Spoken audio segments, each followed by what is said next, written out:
Señores, regresamos al programa con un tema bastante interesante y bastante polémico. Aquí en alguna oportunidad hemos discutido sobre el lote 192. ¿Recuerdan ustedes quién debería manejarlo? Si es Petroperú, si no es Petroperú, si es la internacional. Analizamos lo que salió en el Congreso de la República con esta ley para que Petroperú maneje el lote. Y bueno, ya les contaremos cómo está. Pero hay otro lote que ha entrado en discusión, que también es importante, que es el lote 64, que estaría con 55 millones de barriles de reservas probadas de petróleo ligero, que es más interesante, para decir de algunos especialistas, que el propio petróleo pesado. Y esto trae consigo una serie de cosas, como la posibilidad de que lo maneje el Estado peruano con Petroperú o no. Vamos a ver cómo hemos titulado este tema y entramos de lleno con el análisis.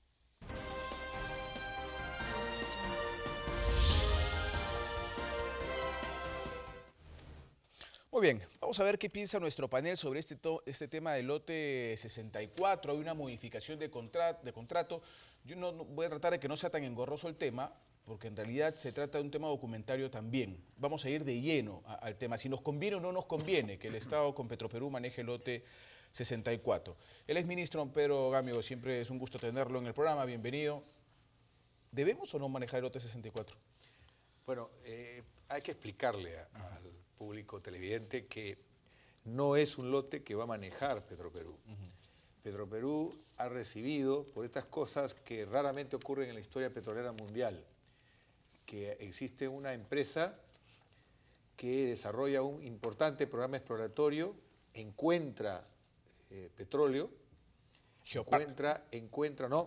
estamos hablando de la empresa canadiense. Es la primera. Esta empresa encontró, pero por problemas de una mala gestión de las relaciones comunitarias con los pueblos indígenas de la zona, no logran la luz verde para iniciar, para desarrollar más actividades que confirmen el nivel del descubrimiento. Pero ya había habido una inversión importante. Ha habido una inversión importante y un resultado importante. Entonces, algo que es raro que se dé en la historia del petróleo mundial, que se deje a costo cero este esfuerzo, esta inversión en manos de la empresa estatal del Perú, que es Petroperú. Petroperú inicia un proceso de indagación en el mercado para ver quién lo quiere acompañar en el proceso de completar la exploración, que es evidentemente una gran inversión, porque estamos hablando de un campo de producción en la selva que todavía requiere más trabajo exploratorio y estamos hablando de una profundidad que no es la que se da en Talara. Entonces son conceptos que llevan a que Petroperú promueva conseguir un socio, y lo ha conseguido, que es Geopar, que es una empresa de la Argentina que quiere asumir el reto de ser el socio mayoritario, el socio operador, y encima le dice a Petroperú: tú no vas a tener que pagar, tú no vas a tener que asumir un porcentaje, sino voy contra el resultado. Es decir, es una figura que no es nueva, se da en Colombia con Ecopetrol, es una participación minoritaria para Petroperú, pero lo que uno no entiende es por qué se le dice no. Si es una empresa que califica técnicamente, que califica económicamente, que le hace una oferta definitivamente importante y que no compromete la caja de Petroperú, ¿por qué se niega a darle la luz verde? Irían 75-25, ¿no es cierto? Entonces, exacto, pero ese porcentaje puede variar, puede ser hasta 5% Petroperú, así de claro, hasta 5%, si es que Petroperú en ningún momento va a asumir ningún riesgo, en ningún momento va a asumir un factor que comprometa su flujo de caja, pero lo importante es que está entrando a un joint venture, a una asociación de riesgo que implica confirmar las reservas ya descubiertas y entrar a una integración vertical. En esto creo que va a repetirse la necesidad de que el Congreso vuelva a intervenir, y como ya existe una ley con el nombre del lote 192, aquí tendría que hacerse lo mismo con el lote 64, porque en una interpretación literal muy restrictiva del marco llamado el candado, se está perdiendo una oportunidad, en mi opinión. No hay justificación técnica, no hay justificación económica. No olvidemos que Chile tiene la empresa nacional de hidrocarburos, que acaba de participar como socio, que está participando como socio minoritario en el primer proyecto de geotermia, energía renovable, en la frontera con Bolivia, un proyecto que va a permitirle tener 24 horas al día energía a partir de lo que significa la geotermia, que todos nosotros conocemos la geotermia porque nos hemos dado alguna vez baños termales en las zonas volcánicas. Este recurso, la empresa de hidrocarburos de Chile participa como socio minoritario. En Colombia, Ecopetrol es uno de los actores más importantes, la empresa estatal de hidrocarburos de Colombia, y actúa en alianza con el capital privado, pero no se le ha dicho ni estatista, ni se le ha dicho actitud contraria al mercado, ni usted está yendo contra los intereses nacionales, sino todo lo contrario. El punto de equilibrio debe ser la sensatez de darnos cuenta que el Perú, teniendo una empresa disminuida, un minusválido, que lamentablemente en el pasado se le usó como botín político y todavía hoy está amarrada, totalmente maniatada, al final quien pierde es el país, porque sí, pues, la idea es buscar figuras que hoy existen y que permiten manejo tecnocrático, manejo sano, aliados y socios bien calificados y sobre todo que no arriesgue el capital en exploración, sino más bien riesgo, pues. Así es, eso es lo importante. Y acá no hay riesgo. Y yo creo que sí deberíamos apuntar en temas como este, en apuntar hacia adelante. O sea, vamos con ese 75-25 y tratar de negociar y ver la fórmula, ¿no? Doctor Ibaceta, bienvenido, según usted también al panel. Muchas gracias, Pepe. A ver, no se puede hablar de gran inversión comprometiendo los recursos del Estado al 100%. Por eso es que se habla tanto de las asociaciones públicas privadas y acá hemos discutido que hay que aprender a negociar, pues, porque si en una negociación los dos van a ganar y no le cuesta al Estado y ganamos bien, entonces, ¿por qué decimos que no? Pero hay un mal ejemplo, pues, y eso genera desconfianza, el tema del gas. El tema del gas. Se encontró gas y nos desconcertaron porque ahí tampoco sabemos qué está pasando. Todo el mundo habla de un gasoducto al sur, pero el otro que viene a Melchorita vende a céntimos de dólar lo que vale a $13. Eso es lo que tenemos ahí en la pizarra. Nadie nos ha explicado por qué perdemos tanto. Y entonces, cuando estamos en una etapa de exploración, porque hay que dividir, pues es una concesión de exploración, es decir, busca a ver si encuentras y bajo qué condiciones prosigues o no. Bueno, se ha encontrado, pero no se ha determinado la cantidad de reservas que tenemos y la exploración cuesta un mundo de plata, pues. O sea, ya estamos pensando nosotros que como se encontró en una primera actividad de exploración un petróleo ligero, bueno, ya vamos a ganar, pues entramos a la explotación, no es así. No es así. Tiene que continuar la exploración, medir las reservas para no tener el problema del gas, tenemos o no tenemos suficiente gas, y una vez que sepamos cuánto de reservas tenemos, ir a la concesión de explotación. Pero si hay una empresa que nos dice, asumo la exploración, a ti no te cuesta nada, te pago el 25%, no pones un centavo, entonces mi capacidad de negociación se va a reflejar en el contrato que yo celebre. Exacto. Y lo que tengo que decirles es gracias. Más bien vamos a ver cuáles son los términos. Se ha puesto de por medio un argumento que es la aplicación de la ley 3130, ¿no es cierto? Y su artículo 6 que impide a la estatal, o sea, a Petroperú, incurrir en pasivos firmes ni contingentes hasta el repago del proyecto de modernización de la refinería de Talara. El expresidente de Petroperú, el señor Campodónico, ha salido a hablar y ha dicho, esto no es así, porque según él, Petroperú obtuvo la propiedad del lote 64 en marzo del 2013, entonces no estarían correspondiéndole la aplicación de esta ley que se emitió en diciembre del 2013. Es un poco la explicación que él da con respecto al fundamento que está utilizando el Ministerio de Economía y Finanzas para decir no a un proceso que podría favorecernos. Doctor Urbina. Bueno, yo tuve la oportunidad de ser asesor de la Comisión de Constitución justo cuando se dio el tema del derecho de consulta, ¿no? Y tuve una invitación muy interesante de la Embajada de Canadá para ver una exposición sobre la presencia de sus empresas en el país, y habían como 200 empresas de Canadá en el país invirtiendo en el campo de hidrocarburos, energético, forestal. Entonces, pero estudiando el tema, Canadá es una de las potencias más importantes en el manejo de la relación comunitaria.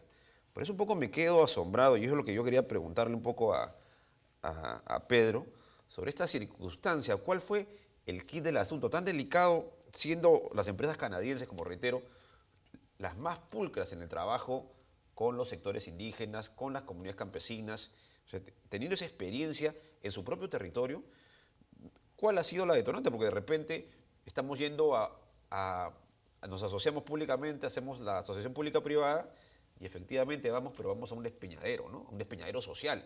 Entonces de repente hay pasivos muy fuertes que al final van a bloquear todo tipo de inversión. Y también, Bueno, pero eso es lavarse la mano por parte del Estado también, ¿eh? Eso sí. Del gobierno, ¿no? No, hay un tema de pasivos ambientales que se tiene que afrontar. Ese es un tema que lo hemos conversado muchas veces. Y también quisiera saber la importancia económica de este lote 64. Nosotros no somos una potencia de exportación petrolera. Ese fue un mito que ocurrió en los 70. Entonces yo quisiera que Pedro, que es en este caso el especialista, nos aclare estas inquietudes. Hay 55 millones de barriles de petróleo descubiertos. Es decir, es un área buena, un área que ha dado un resultado positivo. Esos 55 millones pueden incrementarse en función de un programa de la completación, la terminación de un programa exploratorio.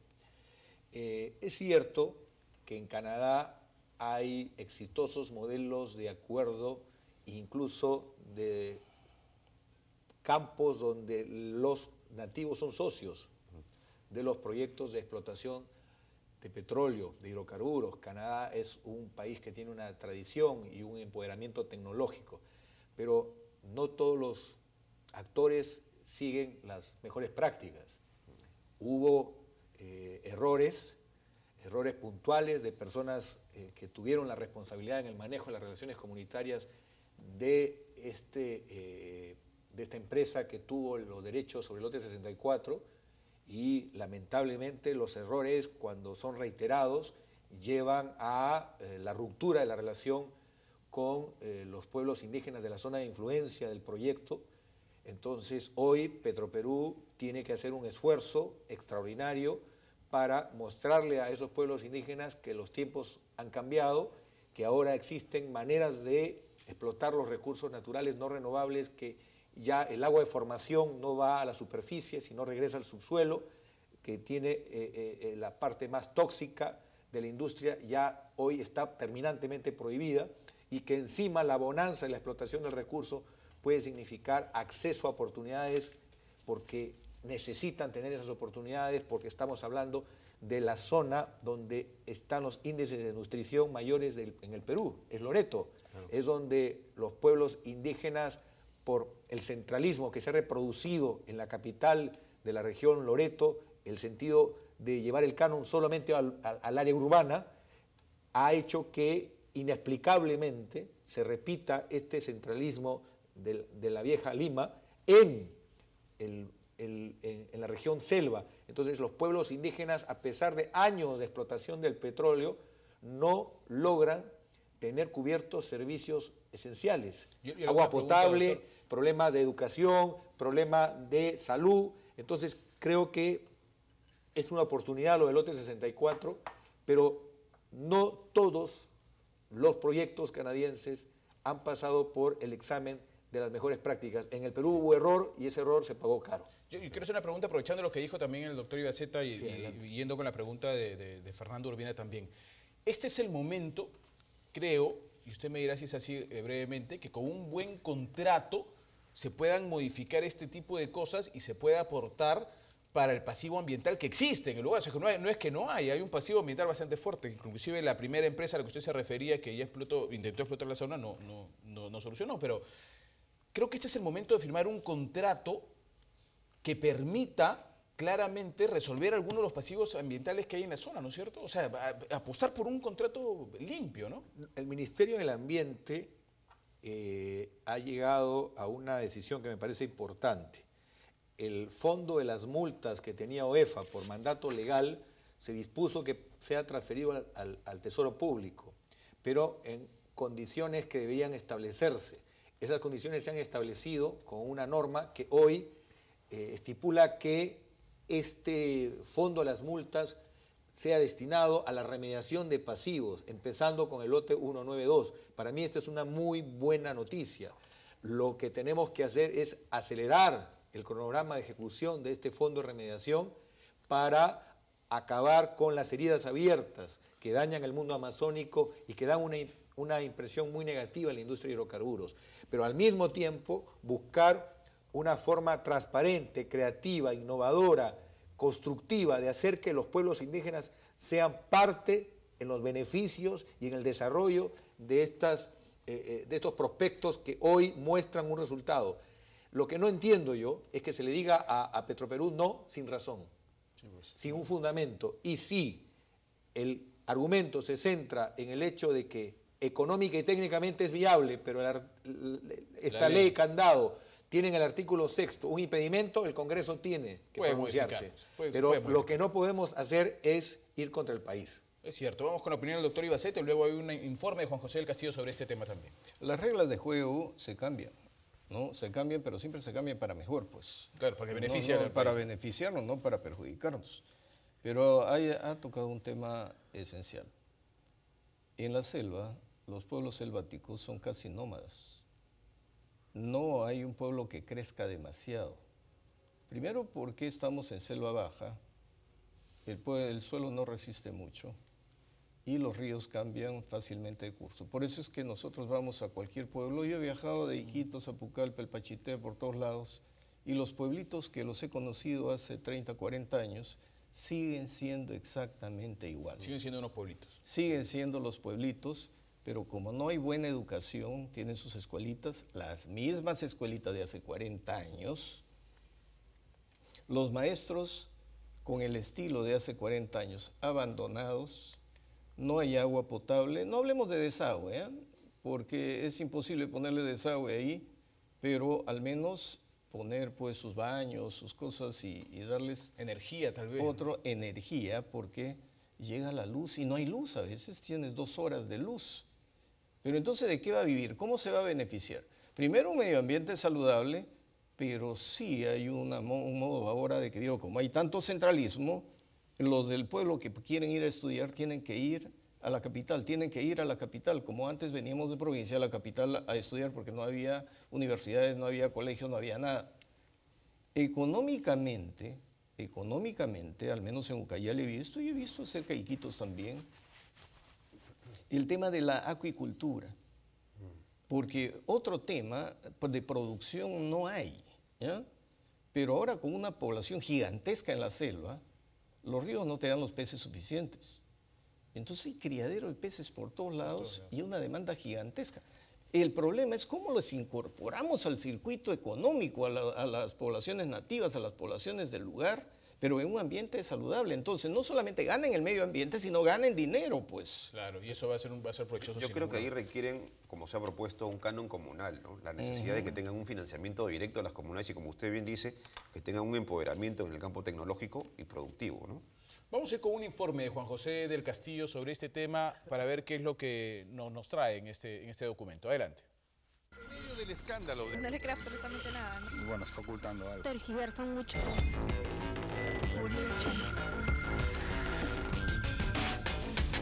El lote 64, en el que se han encontrado aproximadamente 57 millones de barriles de petróleo y que se encuentra cerca del oleoducto y de la refinería de Talara, correría el riesgo de ser privatizado por la intransigencia del Ministerio de Economía y Finanzas. Lejos de fortalecer a nuestra petrolera estatal, al contrario, lo que estamos haciendo es debilitarla, ¿no? De tal manera que seguramente esté lo más debilitada posible para después privatizarla. Supongo que esa sea la política. Hay que recordar que este importante lote petrolero fue descubierto por la empresa Talismán y GES, que tras invertir $500 millones, descubrieron estas reservas. Por razones empresariales, decidieron no explotarla y devolverla a Petroperú. ¿Qué pasa? Estas empresas, por asuntos empresariales, dejaron el lote. Entonces, antes de devolvérselo a Perupetro, alguien le dijo, oye, ¿por qué no se lo ofreces a Petroperú, que parece que con este nuevo gobierno se va a fortalecer? Petroperú recibió a título gratuito este lote 64. Entonces, para su explotación, lógicamente. Pero ¿qué pasa? Lo interesante es que con esa inversión fabulosa de estas empresas, se llegaron a descubrir alrededor de unas 57 millones de barriles, o sea, de reservas probadas de petróleo bueno, de petróleo excelente calidad, o sea, no petróleo pesado como el del lote 192, sino de petróleo ligero. Ministro de Economía, Alonso Segura, es un férreo opositor a que Petroperú se haga cargo de esta operación, pese a que de acuerdo a estudios realizados en el año 2012, un alto porcentaje de peruanos desea el fortalecimiento de esta empresa estatal. Y le preguntan a la población, le dicen, ¿está usted de acuerdo de fortalecer a Petroperú conforme se ha señalado en el mensaje presidencial? El promedio, 74% de la población señaló que estaba de acuerdo. ¿Okay? ¿Y quién es la población? Son los dueños, somos los dueños de Petroperú. No son ni el MEF, ni Palacio de Gobierno, ni el Palacio Legislativo. Ojo, los dueños somos todos los peruanos. Esperamos que en los últimos meses que le toca gobernar al presidente Ollantumala tome decisiones a favor de los intereses nacionales y no solo en beneficio de las grandes empresas transnacionales. Muy bien, ahí estaba el informe de Juan José del Castillo. Yanina tiene algunos mensajes que están llegando a las redes. Yani, adelante. Así es, Pepe, el público ya está opinando también en las redes sociales acerca de este tema. Patricia Parodi nos escribe, nos dice que el Estado neoliberal le impide a Petroperú que explote el petróleo peruano porque tiene reservado para las empresas transnacionales. Otro comentario también nos llega de Rogelio Llerena. Él nos dice que Petroperú posee el 75% del lote 64 y deberá explotar los 55 millones de reservas probadas, pero ahí existe también un gran pasivo ambiental. Claro, las cifras son increíbles, pues, ¿no? El lote 64, dicen, produce 30.000 barriles diarios, lo que permite aumentar la producción del Perú en 50%. Es una cifra bastante interesante. Ello haría que se reduzca el 30% de importaciones de petróleo. O sea, terminaríamos importando menos y eso significaría, imagino yo, un ahorro interesante también para el país, ¿no? 15% de canon, y con esta idea del canon comunal significaría acabar con el centralismo y por primera vez bajo distintas modalidades. Una es núcleos ejecutores, la otra modalidad de fondos concursables, hacer que la gente directamente saque adelante proyectos que tienen que ver con el agua potable, que tienen que ver con energías renovables para poblaciones aisladas, para que puedan tener mínimas condiciones de vida, porque para mí es increíble. Antes se hablaba del gas. La región Cusco recibe 1.000 millones de soles anuales. ¿Cuánto ha llegado a los pueblos indígenas? Si uno pregunta la situación de los machiguengas, por ejemplo, se da cuenta que los índices de desnutrición, los problemas de falta de agua potable, pareciera que no hubieran pasado 11 años de explotación del gas. ¿Dónde se queda el beneficio? Se reproduce el centralismo de Lima, se reproduce en la capital del Cusco. Y eso no es justo. O va a solamente los cascos urbanos. Y uno hace una pregunta al alcalde y le dice, ¿por qué no se prioriza a los pueblos indígenas? Y la respuesta, cuando evidentemente hay un esfuerzo de sinceridad, es decirnos, el público que nos elige no son los pueblos indígenas. Entonces se les trata como personas ajenas al mundo. Y no es así, son ciudadanos con plenos derechos que deben ser priorizados, y creo que hoy existe una gran oportunidad, una brillante oportunidad, pero tenemos que reformar la ley del canon también.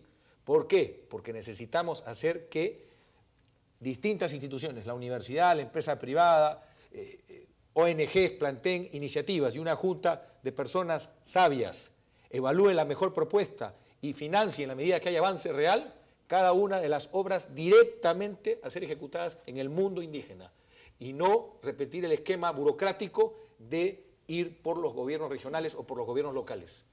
Creo que queda algo muy claro en esta entrevista que hemos visto.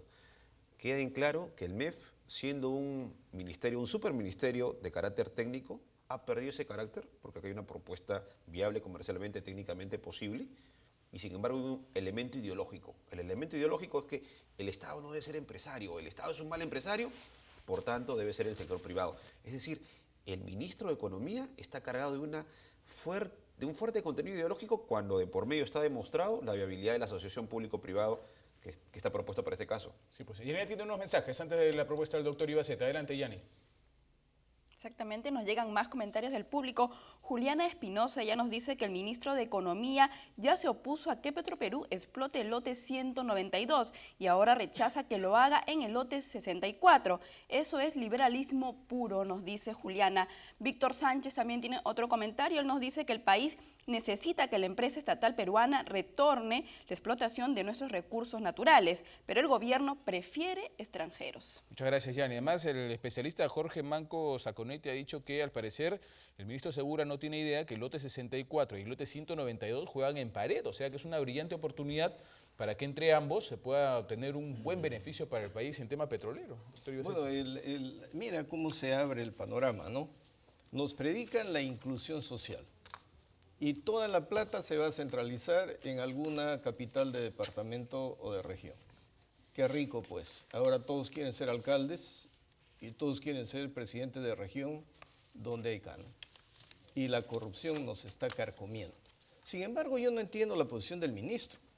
Porque si Petroperú va a tener el 25% y no le cuesta nada, y estamos hablando de asociación pública-privada, la transoceánica, ¿cómo se ha construido?